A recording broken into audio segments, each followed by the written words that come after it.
How's it going, everybody? This is the Keenest Fox here today, and usually I like to talk about Sonic and Teenage Mutant Turtles, but today, you already guessed it, I am going to do another reaction to Larry Hughes, and this is about his Sonic X rant.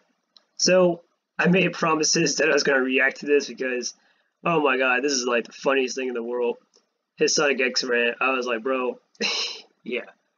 So, yeah, I wanted to react to it, and that's exactly what I'm going to do here today. So, we're going to get into it. And obviously, this is going to be a lot longer than my normal videos, especially the ones I do on Larry. So, I hope you brought your popcorn.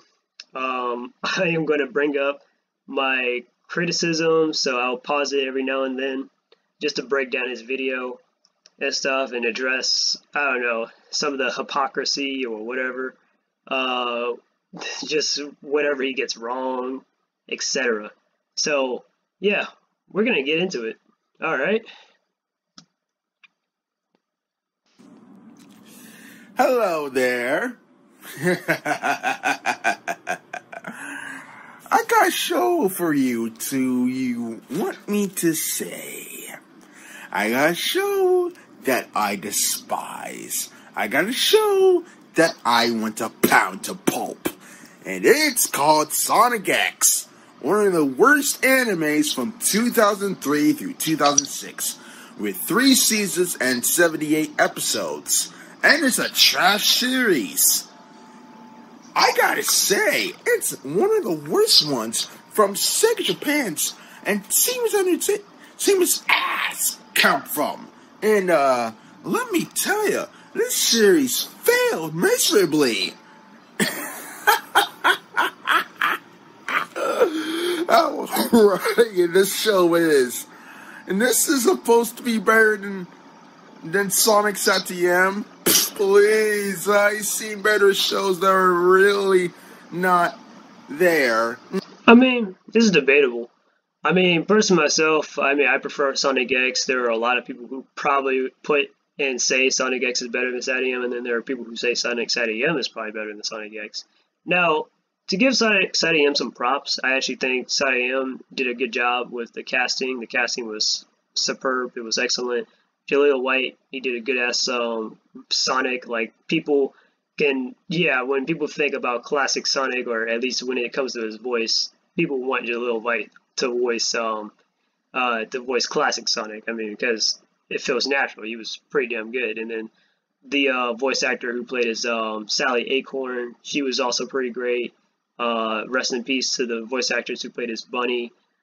She did an excellent job with the southern accent and stuff. Jim Cummings, he was a good Dr. Eggman, and Tim Curry, he was pretty good as well as the King. So yeah, it had good casting, and I actually liked the production, the writing. Ben Hurst, he was a good writer and stuff. Rest in peace to him as well. He really did. Him and all the other writers, they really put a lot of time and care and passion into this like cartoon, and they didn't just like pretend like, oh well, this is just another job or another day in the office. No. They actually wanted to compete with Power Rangers, right? And we know how hot Power Rangers was with the kids. So, yeah, they had a lot to compete against. So, respect to Sonic SATAM though. But personally myself, Sonic X is the better, or actually not even the better. It's the best Sonic series, like the best Sonic show by far. And so we see what Sonic Prime got, but Sonic Prime I think has some big shoes to fill.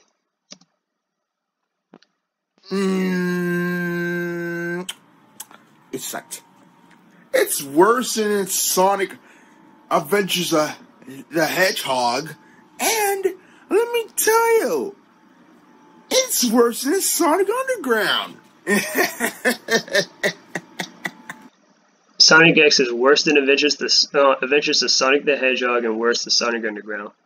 Now, if you don't know what Adventures of Sonic the Hedgehog is, Adventures of Sonic the Hedgehog is the first actual Sonic show. It's not a bad show, honestly. I mean, I actually kind of find some enjoyment into it, but it's more like just a bit of a comedy, kind of like Looney Tunes in a way. So I mean, if you are interested in that, go check it out. But I wouldn't really compare Adventures of Sonic the Hedgehog to Sonic X. It's a decent show, but the animation doesn't look appealing at times and stuff, and it was kind of weird. But yeah, and then Sonic Underground, that was also another weird show. It tried to be a little bit like SATAM and stuff with a serious tone and whatnot, and the whole Mobius and Sonic's a prince now, and he has siblings and stuff, which again, it was cool seeing Sonya and Manic, but yeah. But let's keep going. Let me begin with the story.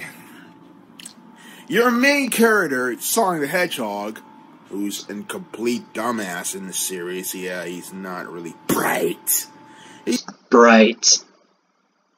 He's very idiotic, can't control himself. He has a big obsession being the fastest thing in alive. Yeah, he is a complete show-off. Oh wow, he can't control himself, and he has such a big obsession with being the fastest thing alive. Now, that sounds more like SATAM kind of Sonic. I mean, I'm not trying to throw SATAM under the bus, I just gave it props, its credit.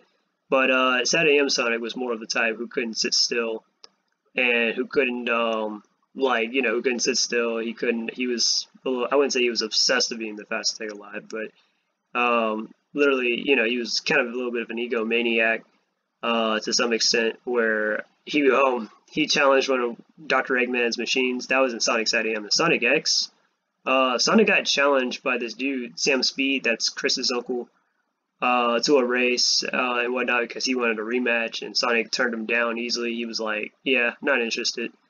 Showing you that he does not have an obsession with being the fastest alive and stuff. He can hardly care less. But yeah. But anyways, yeah, and usually Sonic tends to sleep a lot or just just exploring the world. So that's just more of his character though. But again, I feel like it's actually an interesting character, and I could probably talk about that later in another video. But let's continue with this one. And an amateur idiot. You got his friend, he can't even remember his name. Tails, who's useless, by the way. How is Tails useless? I mean, I'm sorry, didn't Tails not like save Sonic and Cream on like the second episode of Sonic X? And that sounds pretty useful if you ask me. Not to mention, Tails had created, now Tails inside Sonic X, he's not really much of a brawler, or he's not much of a fighter and stuff. Like, he can fight when he wants to, but he doesn't get a lot of action scenes and stuff like that, not like Sonic or Knuckles. But pretty much Tails, as the mechanic and stuff, or engineer, he does stuff like he built the X-Tornado, he built the Tornado, he's built the Cyclone, he even built that spaceship in Season 3, which was pretty important to go to outer space, the Typhoon.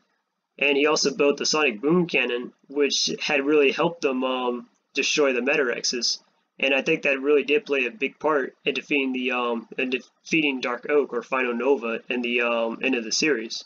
But yeah, so like currently right now I'm actually rewatching Sonic X. I'm actually watching it subbed, and right now I'm in Season 3. And it's going well pretty far. Like, it's going well so far. I mean, it's much better than the dub. So if you want to check out the sub version, yeah, go check it out. It's better than the dub. Don't get me wrong, I actually like the dub too. And yeah, and the casting was good for the dub. Like Dan Green, he was good as Knuckles. Jason Griffith, he was a good Sonic and Shadow. Yeah, Mike Pollock, the dude is still Dr. Eggman. Like, nobody can like forget, and this is where it all started from. He was Dr. Eggman on Sonic X. He's a superb Dr. Eggman.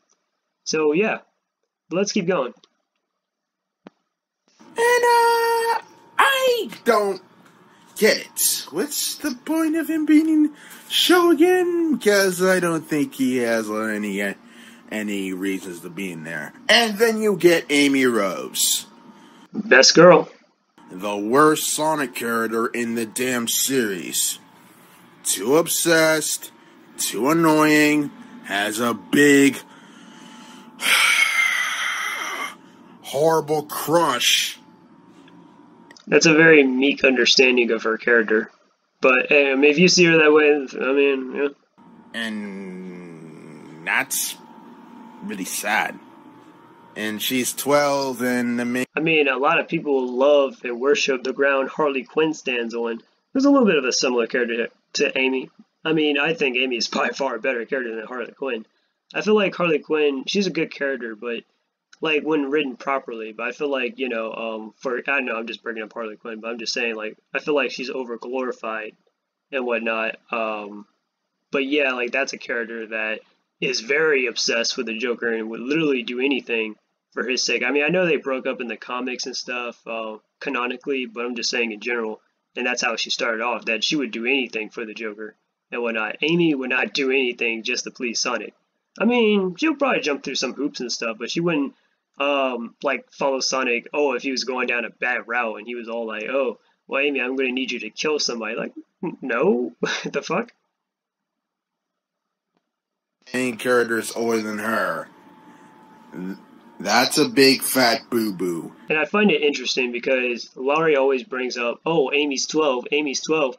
Now, I think maturity works differently in with some of the Sonic characters and stuff, or at least when it comes down to like with some characters like obviously the Mobians like Sonic or Amy or Rouge, Tails and stuff, Knuckles, because they act a lot older than what they are given, you know, like yeah, and sometimes even the ages aren't even that consistent. Like originally Charmy was supposed to be like 16 and Knuckles Chaotix, but then they retconned it where he's actually 6 now. So yeah, I know I wouldn't really take maturity all that seriously. Like not to mention Amy literally lives on her own. So yeah, I don't know what kind of 12-year-old is capable of living on their own with an apartment and everything, but yeah. And then you go to Knuckles. Knuckles. This guy's fucking dumb. If you met a main character who's dumb, this is it. And yeah, also let me tell you this. That's it. He doesn't give any like any examples or any reasons to why Knuckles is fucking dumb, in his opinion, in his own words. Come on, bro. If you're gonna make a claim on something, you gotta at least provide some kind of proof or evidence or give your own reasonings as to why you think that. But the show has bad writing in it and has terrible characterization. The show's story has terrible writing and terrible characterization. Now, I think honestly Sonic X is probably the most coherent story compared to the games and stuff, because the games kind of changed some stuff around, like they did the whole dimensions thing now, or whatever. That was kind of, I don't know what was up with that, where they're trying to make it sound like, oh, well, some of the games, after, like, I think, what was it, Sonic 06 maybe, or after maybe Sonic Rivals, or I don't know, like, apparently there's like a whole other dimension where it's just all Mobian characters, and then there's another dimension with human characters. In Sonic X, I think they actually did that pretty well, because Dr. Eggman comes from Chris's world, where humans are, you know, of course, dominant there. And in Sonic's world, there are no humans, really. So, yeah, I mean, I feel like, okay, that kind of does make a little bit more sense, and that's a little bit more coherent. And also, the show is also kind of, the executive producer for the show is Yuji Naka, the dude who created Sonic and stuff. So, yeah, he worked on the show. I'm not sure if he worked, like, there was a lot of other anime writers who worked on the scripts and came up with the episodes, so that was pretty cool. The show is literally developed by Sonic Team, so if anything, the characterization is really on point with the characters in the games. So, honestly, Sonic X is probably the most accurate Sonic show to the games there is. Like, even more so than SATAM, more so than Vintage Sonic the Hedgehog, more so than Underground, and more so than Sonic Boom. Is 100% bad, and very bad. The show revolves about a little kid named Chris Thorndyke, aka Chris Thorndyke. Wow, how mature. A rich kid with a rich family house. That is one of the worst things that this show came up with. Oh wow, they came up with a rich kid? Wow. I mean, it's not like his favorite character, Princess Sally, it's not like she's rich or anything. I mean, she's a princess, right? I mean, technically speaking, like, I mean, I know Chris's parents, like his dad's a CEO, and he's a bit of a scientist, and then Chris's grandpa, he's a scientist too, and Chris's mom, she's an actress, so they definitely have their money. But the thing about what you call it, them is like, okay, compared to like Sally, Sally is literally royalty. Like she's a princess, right, of an entire kingdom.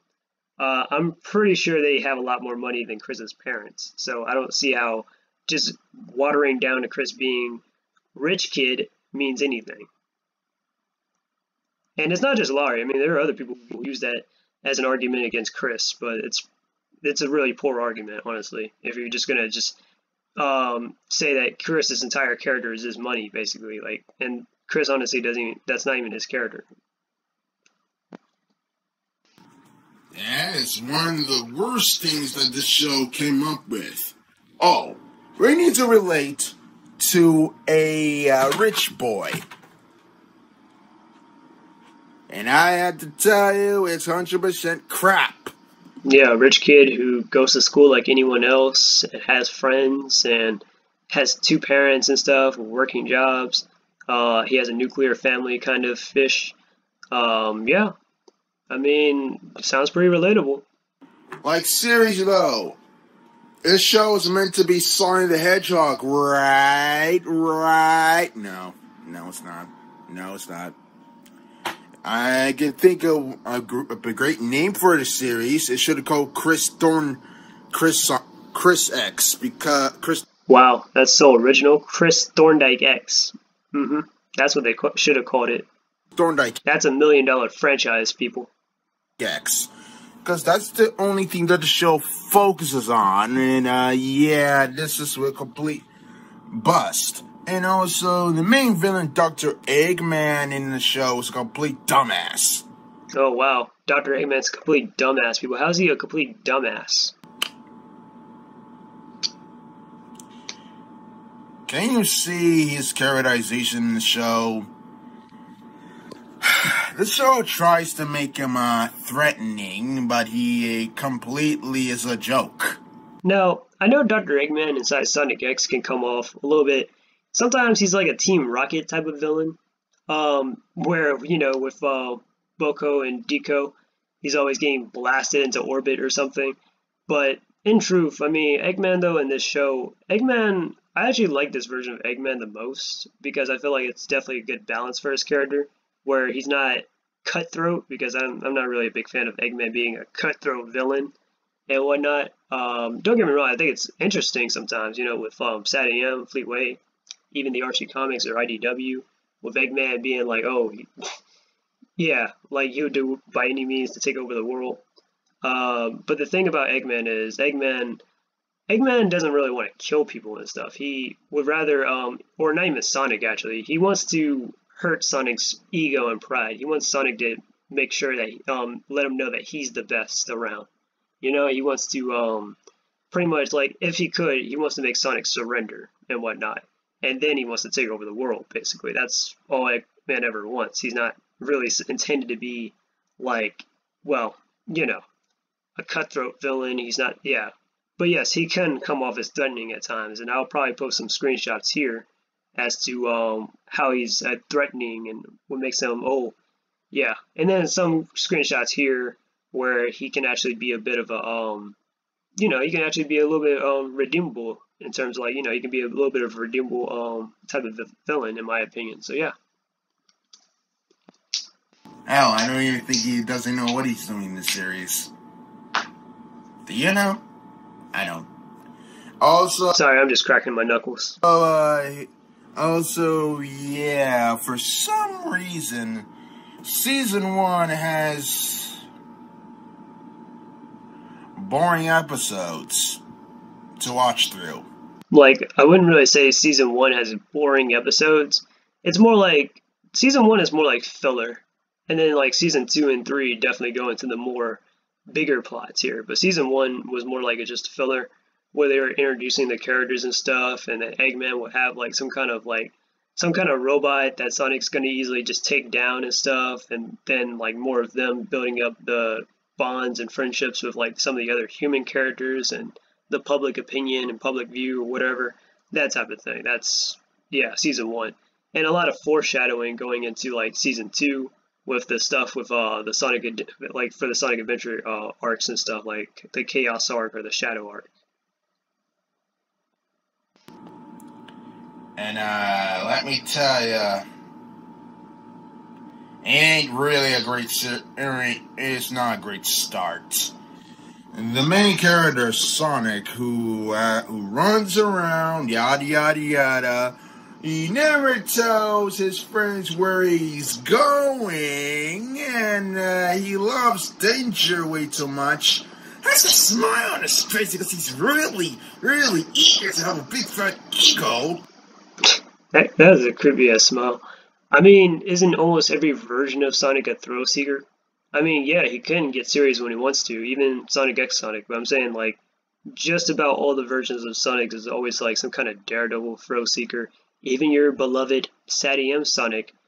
Oh, so yeah, Larry Hughes. Like, come on, bro. And I don't think he has any redeemed qualities in his character. Redeemable qualities? I mean, that's usually for like a villain or some kind of anti-hero or something. That is really sad. Or for somebody who did something bad, but that's about it. Also, for some reason, we see in this, and we're supposed to care about Chris Thorndike, who goes to school like every normal kid. Yes. This is the problem with the series. Here's my question. Why is it called Sonic X when it does nothing revolve the main character? You know, the thing about Chris is, and this is what a lot of people probably don't get about his character, is that Chris is literally supposed to be the fish out of water character. I mean, yeah, sure, Sonic is the main character of the show and stuff, but the thing about the way how Yuji Nako, whoever, like how Sonic was portrayed back in the earlier games, is that Sonic's always supposed to be a bit of an enigma. He's supposed to be a mysterious type of character. Like, you don't know about his, like, you don't know about Sonic's past until, like, yeah, you don't know about his past or whatever. At least, you just know up to the point of Sonic 1 and whatnot. But other than that, you don't know about Sonic's past. You don't know about his history. Because Sonic just doesn't talk about that stuff much. I guess he's kind of more of the live in the moment kind of guy. But again, Sonic's supposed to be a mysterious character. He just does things whenever he just wants to. Now, Chris is supposed to be just the one who's understanding Sonic. You know, the audience kind of character. And eventually, Sonic plays off of Chris, where he helps Chris become more confident and a much more stronger character and stuff, right? And more self-sufficient, which he actually does become later on in season 3. So, yeah. It's only focusing on Chris Thorndike, not Sonic. Yeah. I mean, and again, a lot of people actually praised and liked Tom Wazowski from the Sonic movie, where he was supposed to be like the fish out of water character, trying to understand all the other characters. Jason Martison, he did a good ass. He did a good. James Martison, he did a good ass job playing as Tom Wazowski. Like, he was pretty damn good. Like, he was supposed to be like just this regular cop who works at this district where it's like very quiet and stuff and peaceful and there's hardly anything going on. But then when he meets like Sonic and Eggman, he's like, man, his world got turned upside down. He's like, wow, I was not prepared for this. That's supposed to be the point of Chris's character as well, that he's the fish of water character and stuff. This is loosely a based video game anime series. Mm-hmm. I've seen tons of people say they like this series, and I have to ask, why? It's probably the best adaptation of the Sonic series. Why? Where is there to like about the series? I don't know, the voice actors, the, I don't know, like, yeah, the story arcs, the characters, I mean, there's a lot. There is none. Yeah, this series has literally focusing on the human characters instead. I mean, usually The main characters. I mean, usually the human characters play off with the other Mobian characters and stuff. Like, yeah, Chris and Sonic, obviously, Sonic is supposed to help Chris become more of a confident, stronger character, but let's take some other characters like, I don't know, Topaz and Rouge. Um, Topaz is supposed to be a bit of the stern kind of military, like this military woman and stuff, and then she has Rouge, who becomes like her best friend and stuff, and Rouge is kind of a little bit selfish and a little self-absorbed and stuff. She loves gems and stuff. She likes jewels, jewelry, that kind of thing. But her and Topaz would probably go out and probably get some coffee or something, just chill. Um, but yeah, they really do work well together as a team and as friends and whatnot. And I do enjoy seeing them together. And it's not just Rouge and Topaz. I mean, there are other characters too, like Ella and Amy. There was what else? Who else? What other characters? There's literally Tails and Chuck. Chris's grandpa. They work well together. Like, there's a lot of stuff. Like a lot of reasons why the human characters are in there. To be the like kind of humanish kind of companions to the Mobian characters, so we can flesh them out and their relationships with those characters. Kind of redundant if you ask me. Yeah, and also I don't even like Chris's friends either. He's friends with a girl in a wheelchair. Yeah, really pathetic if you ask me. Yeesh. And a black guy. And a black guy.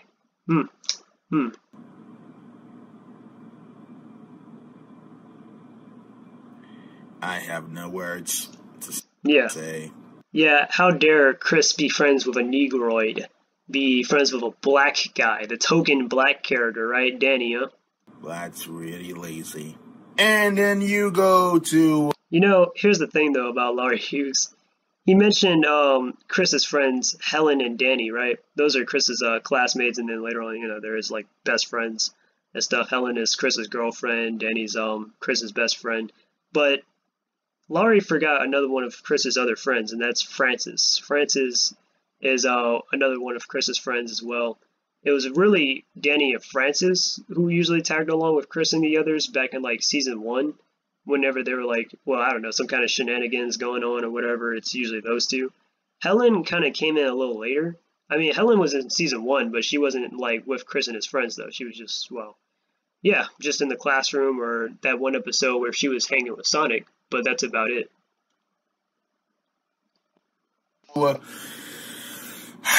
The biggest issue I have with this damn series is the Chaos Emerald plot. Why he put his fingers up? Why does this show need to focus on the Chaos plot? Because the Chaos Emeralds are like the most powerful items in the Sonic universe. I mean, duh. Don't they have unlimited energy? I mean, like, I'm pretty sure if the Chaos Emeralds are in, like, I don't know, Sonic SATAM, Eggman would be like, he'd be clawing to get those joints. Yeah, he'd be like, yeah, craving to get, yeah. I mean, just like the power rings. Like, the power rings have a lot of power, so of course it would be like, very resourceful.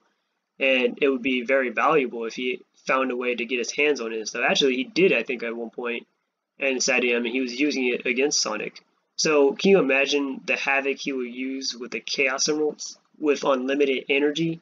How powerful his machines would be? Because, yes, Chaos Emeralds allow Sonic, of course, as you know, to transform into Super Sonic, but it can also be utilized to harness, like, I don't know, robots and stuff to have like unlimited energy and all that other stuff. Like, it's crazy. So yeah, that's the purpose of the Chaos Emeralds. I don't understand it at all. I don't think he understands anything. Like, this series focuses on the Chaos Emerald plot all the time, instead of focusing on the character development that the show is supposed to have. It's supposed to be anime, right? Larry Hughes, aren't you a Dragon Ball fan? Because, I mean, don't they focus on, like, I mean, other than the martial arts and stuff, don't they always focus on getting the Dragon Balls? Especially back in, like, the old school Dragon Ball, where they were always focused on getting the Dragon Balls to prevent people from, like, wishing to take over the world or something, or something drastic or whatever. Or that was like the main plot of the Namek saga back inside Dragon Ball Z. I mean, come on. Think, Larry, think.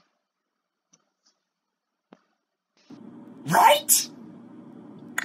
If it is, why does it keep focusing on the human characters and not the so-called Sonic characters, huh? I already said my part. I'm thinking this show really doesn't want to care about the characters. Like, where the hell did this turn into this? Remember, this anime is based off Sonic Adventure 1 from 1999, Sonic 2 Battles from 2001, and, this show, and Team Ascent decide, oh, let's not focus on the real plot, let's bring in a new character no one likes, Chris Thorndike. That will be a big swell for everybody. You know, a little fun fact is that, the Japanese audience actually like Chris Thorndike, and stuff from Sonic X, but up here in America and the Western audience do not like or take kindly to Chris. So that's a little interesting, a little fun fact there. But if you ask me, I think Chris gets a little bit too much hate. Honestly, he's not a bad character, and he's actually written pretty decently. I mean, come on, like, think back to Sonic X. At least go back and rewatch it if you don't think Chris is a good character, and at least like look at him from season 1, 2, and 3. And whatnot. Yeah, at least he gets some kind of character development and characterization. That's a lot more than what we get nowadays from like the Sonic games and stuff, which is kind of sad actually,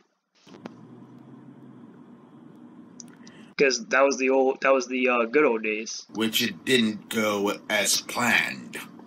And also, I don't even understand the whole reason why Chris Thorndike's even there. Did he appear in the video game? No. No, he didn't. You know, that's rich, because he's saying that, oh, did Chris appear in the video game? No, he didn't. Okay, well, what about the Freedom Fighters? The Freedom Fighters, none of them were in the video games. Yeah, they were based off of, like, some of the animal characters that you rescued, but they weren't technically in the video games. And then, yeah, you could probably make the argument that they were in Sonic Spinball, and they had a bit of a cameo, but guess what? Chris had a cameo inside Sonic DX, or Sonic Adventures DX, the director's cut, and whatnot, in one of the mission modes where he is literally, like, there's a sign where he's, like, next to Sonic and stuff. So wouldn't that count as him being in the games? But again, and when you really think about it, and just about all of the Sonic shows, like, there are characters who never appear in the Sonic video games and whatnot, but they're just in the show. Like, Sonya Manic. They weren't in the games, but yet they're inside Sonic Underground. And there's like a ton of characters in Adventures of Sonic the Hedgehog, like Breezy and all of them. Yeah, none of them are inside the games except for maybe Sonic, Tails, Scratching Rounder, Coconuts, and Dr. Eggman. That's about it. Also, I don't even understand it. And also, the show has too much stupid, on-reason Son Amy moments. So he is aware that there are Son Amy moments out there then. Sorry for the dog, if you can hear it in the background. That's not my dog, it's the neighbor's dog.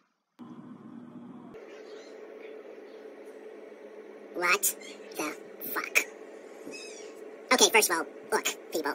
Sega Japan, they're really not in the mind here because they're very stupid with that. Like, seriously though, Amy is too obsessed. She could have been a great Sonic character, but no. She's dumb. She's one of the worst. She can't even think for herself either. Amy can't think for herself? I'm like, I'm so sorry. I had to clear my throat. Amy's not a good character? Oh, it's not a good character? Or she's not a good Sonic character and she can't think for herself? I mean, yeah, I get it. A lot of, like, and even here, I think some of Amy's flaws from the, like, some of her, like, bad qualities from the modern games kind of are inside Sonic X as well. But I'm pretty sure Amy also has some pretty good qualities inside Sonic X, like, remember her friendship with E102 Gamma?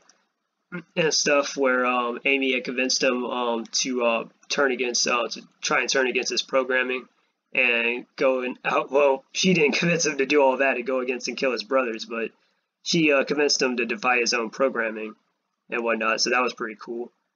And she mourned his death and whatnot as she watched him die in his battle against Beta. So there was that. Or how Amy tried to go out of her way to help this like helpless bird that she named Lily and stuff find Lily's siblings. So that was also kind of nice, right? But yeah, and not to mention Amy also had other things in mind too. Like she had dreams where she wanted to open up her own restaurant and stuff. She actually talked about getting her own apartment, which she actually does in season 2. She gets her own apartment, and yeah, and she actually becomes a waitress too at some restaurant and stuff. So yeah, she's yeah. So if you think she's just some spoiled brat or whatever, well, she's not. Seems like Amy is a yeah, she's an achiever here and whatnot. Like, yeah, that's all I gotta say. Because if you notice from season 1, yeah, Sonic, Tails, Amy, and Cream, they all live with Chris, right? But later on in season 2, Tails and Amy kind of do their own thing. Tails ends up opening up his own workshop, which was one of his dreams inside the show, and Amy does her own thing by getting her own apartment and working her time as a waitress and whatnot, etc. So, yeah, that's some pretty nice characterization right there, if you ask me. Let me tell you, this series doesn't want us to like Amy Rose. Yeah, instead it's just completely pathetic. Tons of people keep telling me that Amy's a great character. I mean, I'm not trying to convince him that Amy's a good character. I mean, I've already said my piece of why I think she's a good character. I mean, if he doesn't think Amy's a good character, then that's his opinion. Cool. I don't really care about changing it if he doesn't want to, like, yeah. But at least acknowledge this, or what we gotta say here and there, or our points, instead of saying, no, she's a bad character, she's a toxic fangirl who's upset. Yeah, that's Larry Hughes, people.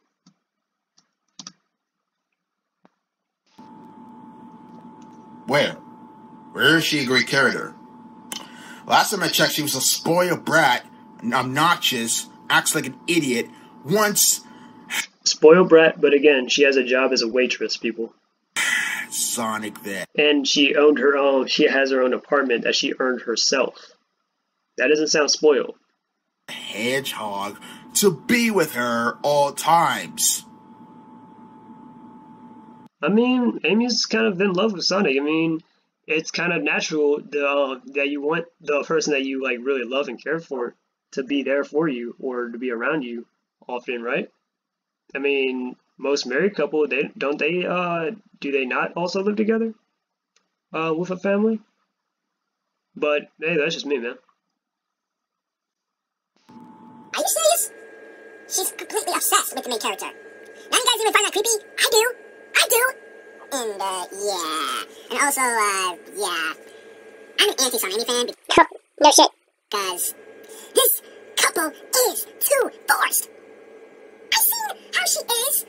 The series has failed at romance. No, seriously, it does. Then you go to... Oh yeah, did they fail when they made Cosmo and Tails in love with each other? Or that one scene where Tails had to, well, you know, he had to fire at Final Nova, which would have killed, or which did actually kind of kill Cosmo in the process. I mean, I don't know, but I don't know about you, man, but that was probably one of the most heartfelt moments, probably in the entire series, if we're going to be honest. Oh my god, why? Rouge the whorebat, aka Rouge.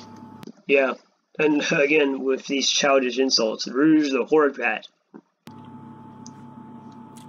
Here's my question.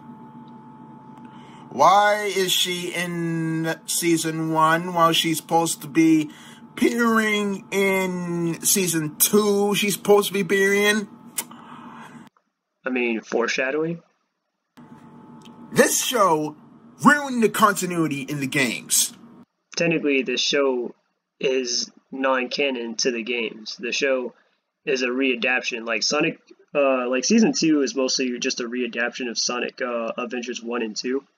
and whatnot. So it doesn't necessarily. So a readaptation is basically like something that just adds new stuff to it. It's kind of like Kingdom Hearts Final Mix, or what was another adaptation, or I guess like I want to say like Sailor Moon Crystal or Fullmetal Alchemist Brotherhood or whatever.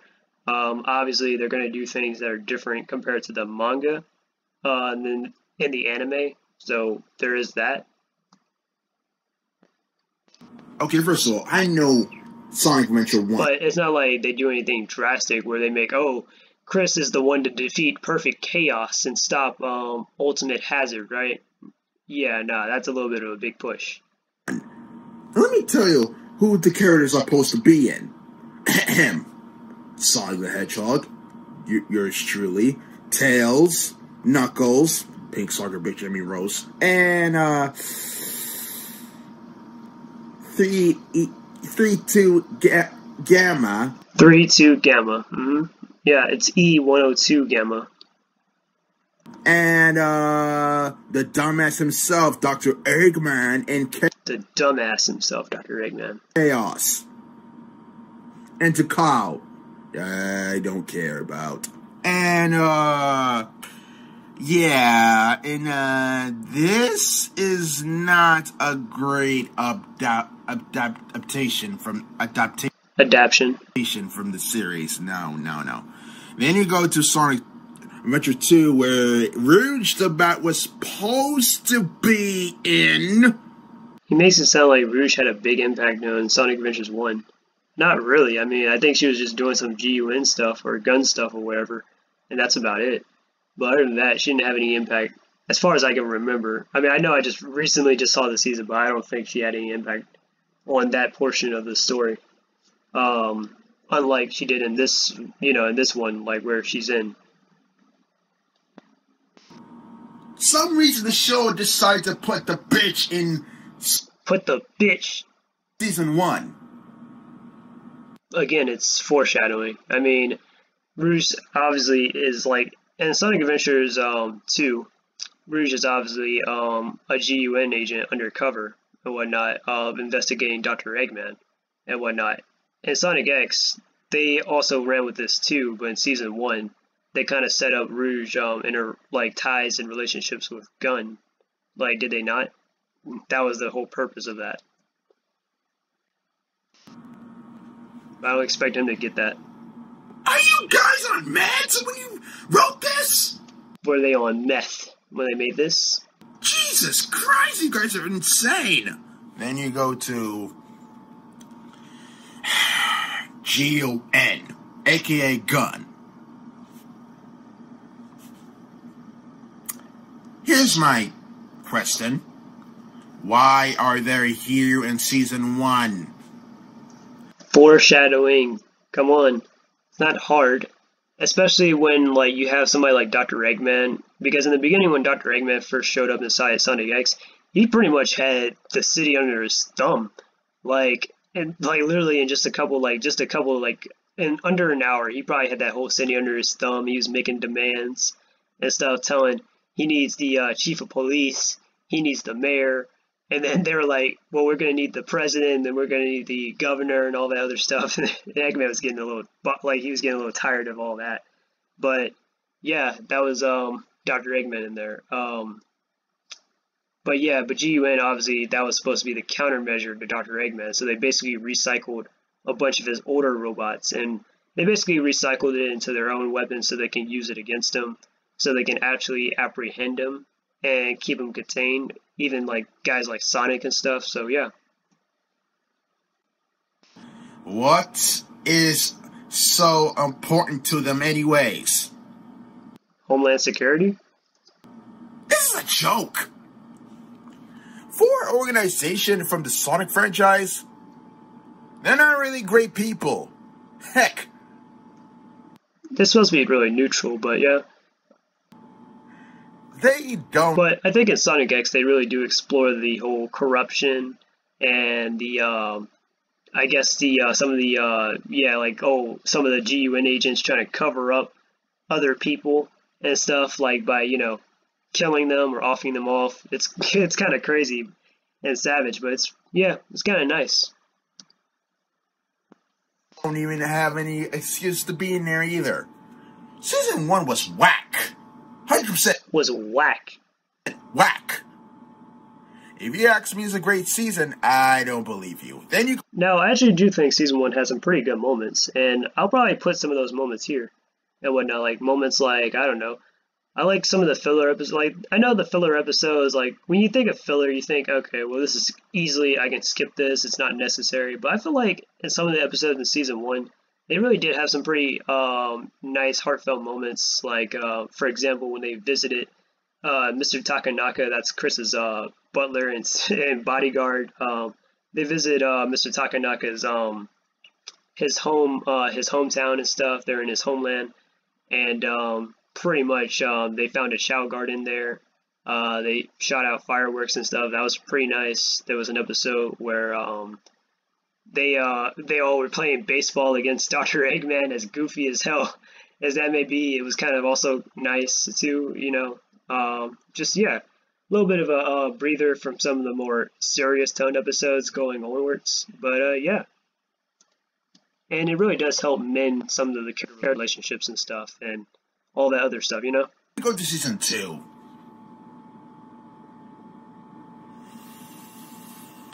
What's up? Or the episode when they went on the cruise. That was also a pretty interesting one. But yeah. Boredom. We're now here in the Sonic Adventure 1, Sonic Adventure 2 arcs. Yeah, these 2 arcs. Yeah, I mean, that was mostly the portion of season 2. And then from then on, there was a little bit of filler, and then it was like the build up to like them going back to their world. So. And they did not do a good job on it. Yeah, I can seriously see this as a big fat joke. Hell, I don't understand why the Chris gang are involved in this season. That's gonna check the 9 party games. And again, you could say the same thing about the Freedom Fighters. Like, you know, in the Archie comics, they actually did do a few adaptations of some of the games and stuff. Not all of them, but some of them. And that would include like Sonic Adventure and whatnot, where you have the Freedom Fighters and stuff trying to like rescue people and citizens and stuff from like drowning and shit by Perfect Chaos and all that, who was like creating tide waves and all that other stuff while Super Sonic was fighting him. Yeah, the Freedom Fighters weren't in the games and they weren't a part of the Sonic Adventure story at all, right? But yet they're in this one, this readaptation in the comics. So come on, Larry, you gotta have some better, like, I don't know, excuses or better reasonings than this, because this is just bad. This season sucked also. Oh my god. And then you go to yes. Personally, myself, I think season 2 is probably the best season. But season 3, though, whew, like I said, I'm rewatching it now. I'm like, man, season 3. Yeah, I see. This is definitely a whole different turn than season 1 and 2. Yeah, go to yes, yeah, season. And definitely a good send off too. So yeah.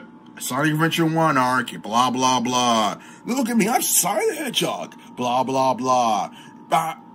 This is happening. Blah blah blah blah blah blah. Yeah, you don't need to watch the show. You can play the game instead. Like, wow, just like the comics or the SATAM cartoon or the Sonic Underground cartoon or the Adventures of Sonic the Hedgehog cartoon. Like, come on, bro. I mean, that's pretty bad. Serious though, there's nothing to watch about. Chris Thorndyke is a useless character anyways. He can't fight. He can't go around and destroy enemy. I don't know. I mean, Chris is a black belt in martial arts by the time he's 18. Not to mention he literally created a device that allows him to travel into other dimensions, which that's how he was able to go from his world into Sonic's world. Not to mention he built Sonic those like upgraded shoes and stuff so that Sonic can use them as like hover shoes or use them from, I guess, like practical stuff than just, you know, super speed or whatever, which that was also pretty cool. So yeah, Chris is really tech savvy. Definitely in season 3. Like in season 1 and 2, he's just a regular kid, and he does all he can to try and look for chaos emeralds and stuff. But by the time in like season 3, like Chris is definitely doing a lot more. And this is where a lot of people are saying he's the most tolerable at, and that's because obviously Chris went through a lot of character development. So you can love him or hate him, but yes, he does have to go through legitimate character development. He is very useful in season 3. And you can probably say, hey, well, Tails is supposed to be the tech expert of he's supposed to be the tech, he's the tech expert, so he's taken away from Tails, right? No, I mean, Chris is honestly like, look, you have something as big as the typhoon, right? Tails cannot just be like, I'm just saying physically though, a person cannot just work on something by themselves. Like they can, but again, that would probably take time, you know? It's best to have like, you have like 2 geniuses at least in stock or something, you know? Working around the hour to try and fix stuff, you know? Like in SATAM, Tails wasn't exactly as tech savvy, but they're kind of building up his engineering skills by having Sally mentor him. But you had people on the team like Rotor, like, well, Sally, like I said, she was also kind of good when it came to tech and stuff like hacking or whatever. Rotor, he was a tech specialist. Uncle Chuck is also a bit of a scientist himself. Like, come on. So yeah, so Chris also being there as well doesn't change anything. Or I wouldn't say it doesn't change anything. I mean, it really does. It does not take away from Tails, but it does help him out though. So just think about that. And what's He's useless. Useless. He's pathetic. Then you go to Sonic Adventure 2. I know you can hear his mom in the background. Got nothing to say. Yeah, Shadow the Hedgehog is in series, and let me tell you, his character is very, very bland. By the way, keep in mind, Sonic X is probably the first show to ever showcase, or the first cartoon to showcase not only like Amy, but also like Shadow, Chaos. Well, so far, maybe just, it might just stay that way for Chaos, unfortunately. But yeah, Amy, Shadow, Chaos, yeah, a lot of the characters they debuted in there, because usually it's either like Knuckles, he's in Sonic Underground, but he was not in Sonic SATAM or in Sonic or Adventures of Sonic the Hedgehog. Tails, he was pretty much in just about all the shows except Underground. So yeah, it's kind of nice to have more of these characters. Cream, it was her first time being inside a Sonic cartoon. Yeah, it was pretty nice. Team Chaotix. Look, I never liked him in Sonic Adventure 1 and Sonic. I never liked him in Sonic Adventure 2. I like how he caught himself. A bland character who's a recolor of How is he a bland character? Sonic the Hedgehog, and there's nothing more to say. He's quite pathetic. And also... Shadow's pathetic. Oh, yeah. Sonic X followed the same story. Because it's called a readaptation? Shadow the Hedgehog. I mean, a readaptation, again, it doesn't change... Well, it shouldn't really have... It doesn't have to change all or the outcome of an entire story, but at least change, like, small details from the original, like, you know, what's adapting. Like, take, for example, Teenage Mutant Ninja Turtles. Like, the 2003 is a readaptation of the Mirage comics. At least the first couple of seasons of Teenage Mutant Ninja Turtles is. From the 2003 version, it's a readaptation of Mirage. However, they change a lot of details in there. But people still love it. I still love it. Wants to blow a planet Earth because of a little 12-year-old girl named Maria Robotnik who got shot by a gun agent. Yeah, because Shadow has no ties to Earth, so yeah, it would probably make sense that he would destroy it out of retaliation for killing the only friend that he really ever had, aside from, well, Professor Gerald. Well, yeah, they killed Professor Gerald too. So yes, Shadow clearly wanted revenge for what the humans or what people did to him and stuff. So yeah, I mean, they took away two of the most important people in his life at the time. So yeah, makes sense why he would want revenge. especially when he's not even from Earth to begin with.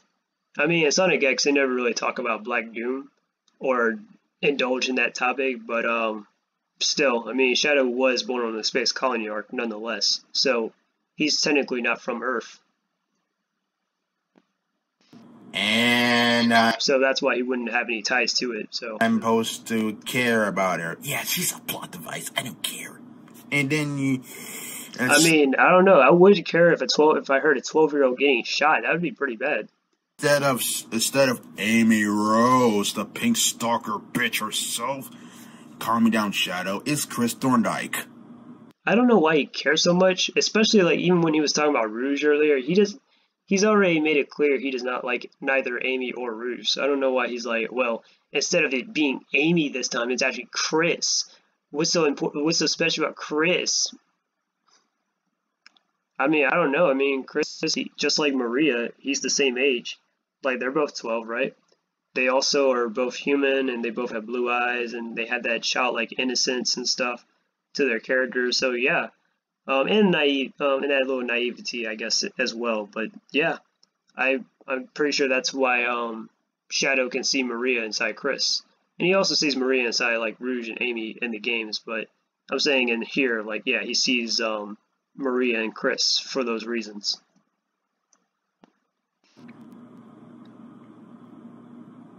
Really? So much for your better. So much for that. And also, yeah, this season sucks. I don't get it. Why do Team is Entertainment base off the games that really sucked? I don't know. A lot of people really think Sonic Adventures is like one of the best games out there. Sonic Adventures 1 and 2. Sonic Adventures 1 is probably one of my favorite Sonic games, if I'm going to be honest. But yeah. It's stupid. 100% stupid. Why do you do that? That's not cool.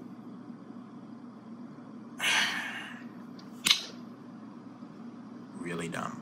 And yeah, you could tell in this season, yeah, more wheel spinning. Chris took Sonic away from the portal to spend more time with him. Probably the most hated reason of Chris Thorndike. I mean, honestly though, and I'll probably talk about this another time, but because this video is getting long and I got a lot to edit. But anyways, Chris taking away Sonic from the portal, that's why a lot of people don't like Chris, because, oh, he did that, oh, he did this. He tried to keep Sonic away from his home forever. Well, think about this. Chris, at the time when he did that, he was 12 years old. So I don't know why holding things against, like, I don't know, a 12-year-old and whatnot, like, oh, like, Chris is totally accountable. Well, I mean, well, yeah, he is accountable, but I'm saying, though, like, he's 18 by the end of the series, so obviously he's a whole different person. Like, me 10 years ago, I am much more different from the person I was 10 years ago than I am today. Today, I'm a working man. I like to make videos. I like to draw. I'm a better artist than I was 10 years ago. I am much more smarter, developed, everything else. So, yeah, I'm much taller, stronger, faster, etc. This is not about me, but my point being is that Chris, when he was a kid, yeah, he was being indecisive and whatnot. He took Sonic away from the portal because he didn't want to see one of his best friends go away forever. I mean, yeah, sure, Chris had his friends, he's had his wealth and all that, but wealth doesn't mean anything to him. I mean, that's the whole point of the whole thing, is that wealth doesn't mean anything to Chris. Even, like, he can have everything in the world, but, like, yeah, but all he wants is his parents. He doesn't want to go back to the life he had where his parents ignored him and he was sheltered his entire life. So when Sonic came into the mix, well, his life just got turned upside down, and he kind of liked it. He liked going on adventures. He liked fighting against Dr. Eggman. He liked fighting the Chaos Emeralds, and he liked helping people and whatnot. So yeah, that's Chris's character. But let's just finish the rest of this video.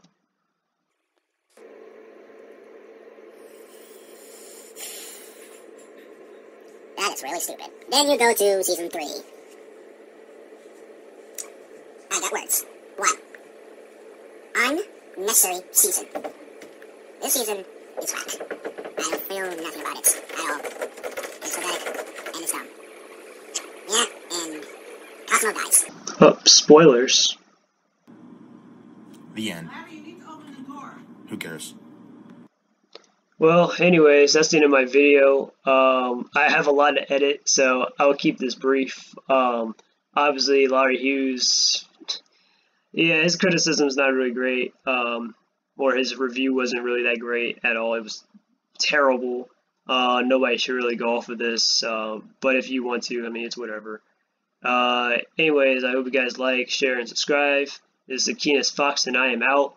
Peace, and until next time. My dream! My life! I was going to be the king of this world! King? Yeah. Here's your crown.